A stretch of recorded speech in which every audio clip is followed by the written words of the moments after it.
Ce soir, nous avons appris les révélations absolument fracassantes de l'ancien ministre de la Santé, Agnès Buzyn. Agnès Buzyn, dans un article du Monde, nous indique qu'elle a pris connaissance de l'affaire du coronavirus fin décembre, qu'elle a alerté le directeur général de la Santé. Elle nous indique que dès le 11 janvier, elle a écrit au président de la République.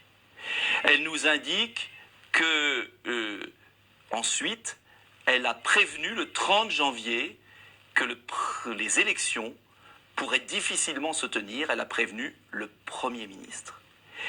Et enfin, elle nous révèle que le 17 février, lors de la passation de pouvoir à son successeur, elle pleurait car elle imaginait le tsunami qui allait s'abattre sur la France.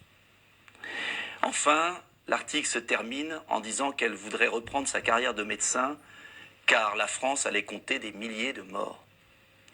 Je ne sais pas si vous réalisez la gravité des propos de l'ancien ministre de la Santé.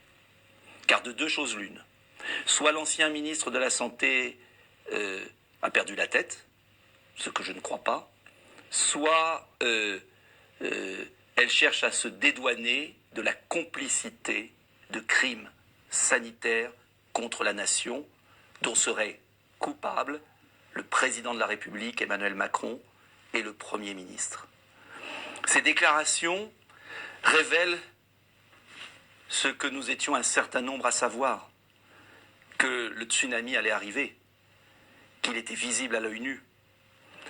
Et elles prennent un relief très différent et ouvrent une crise politique au moment où, au contraire, nous devrions tous être rassemblés.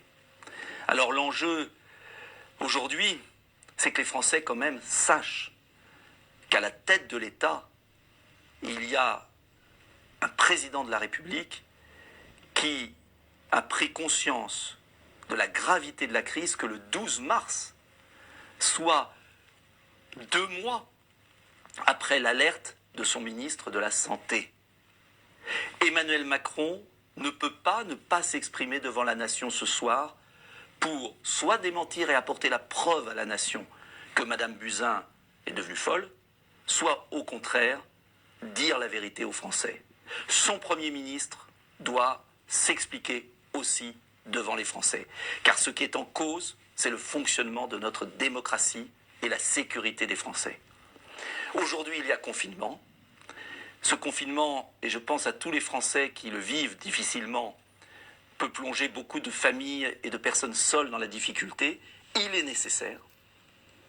Et il ne s'agit pas de faire preuve d'inconscience, il faut le maintenir, mais il faut l'accompagner par les mesures qui auraient dû être prises dès le mois de janvier, par Madame Buzyn aussi, car c'est un peu bizarre de le dire maintenant et pas à l'époque, c'est-à-dire la commande de masques pour que tous les Français aient des masques de protection, notamment bien sûr les soignants, et la multiplication des tests, la commande de respirateurs artificiels pour que nos services de réanimation ne soient pas débordés. Vérité démocratique, explication du président de la République, et puis se serrer les coudes tous ensemble, continuer pour vaincre, car nous pouvons vaincre, et je ne le répéterai jamais assez, il y a des pays qui sont tout proches de la Chine et qui ont endigué l'épidémie. Il n'y a aucune fatalité. Singapour, Taïwan, Hong Kong, la Mongolie, la Russie, Israël, tous ces pays ont contrôlé leurs frontières.